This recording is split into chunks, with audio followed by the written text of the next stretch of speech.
So, ladies, are you better off single or in a relationship? After 30 years of dating and being married, I came to the conclusion that I'm better off single. Now, I didn't always think like this. When I was younger, of course, I had ideas of getting with a man, marrying him, and being his wife, and taking care of him, having his children, making sure that everything in the house was nice, and working with him, building with him, and doing all these things with him, right? Building up a family, basically. And when I started really reflecting on these past 30 years as a 44-year-old woman, I realized that single for me is the best route. I had to ask myself these four questions, and I want you to answer them too, because the answer for each of these questions for me was no. So that meant like, no, I don't need to be with anybody. The first question was, have I ever felt loved romantically by a man? And absolutely not. I have not.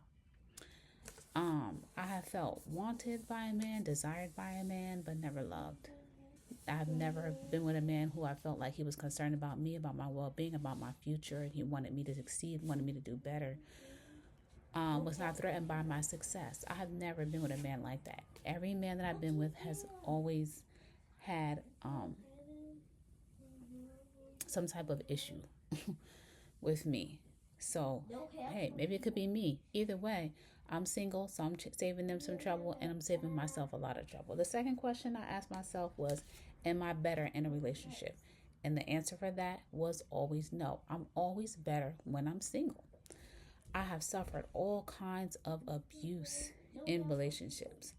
So I know that it's better for me to be single because when I'm single, I have my hair. I'm not losing my hair. I'm not losing my mind. I'm not gaining a bunch of weight.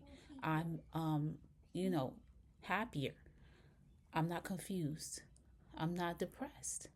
So I just had to realize that, child, I need to be by myself. I need to really be by myself, be single, and I'm happy about that. Now I'm happy, I'm glowing. Like, what do I need a man in my life for? Nothing. So, no on that one. I'm not better in a relationship. The third question is oh, if I felt safe enough to be alone, would I want a man? Now, again, that means security. And I felt, the answer for that is no as well. Like, if I feel safe, then I have no reason to be with a man. So, safety and security, first of all, comes from the Lord. Me praying, asking God to keep me, keep his angels around me, keep me protected. That's first and foremost. Secondly, get me a ring camera, and if I need to, get me a dog. And, a pew pew. You know what I'm saying? Pew pew pow pow. If that was necessary, It's like there are other things I could do to protect myself other than having a man in my life. No. So again, no. If I felt safe enough, I would not want a man. And then finally, this is the question right here. That's most important. Number 4. If I had enough money to live a comfortable life for me and my kids, would I desire a man? Absolutely not. And I'm in a position right now where I can live a life comfortably and I have enough money to live a good life, to take care of myself, to take care of my children. As a single mom, you might not have children yet, And that's another factor too, because that's something else. But anyway, because I am able to live a decent life, a comfortable, nice life, and I have the finances to do that, I don't need a man. So I realized that in order for me to have the life that I really wanted to live, I don't need a man to live it. I don't need a man for that because I have never been in a relationship where a man made my life better. And so that's all I have to say.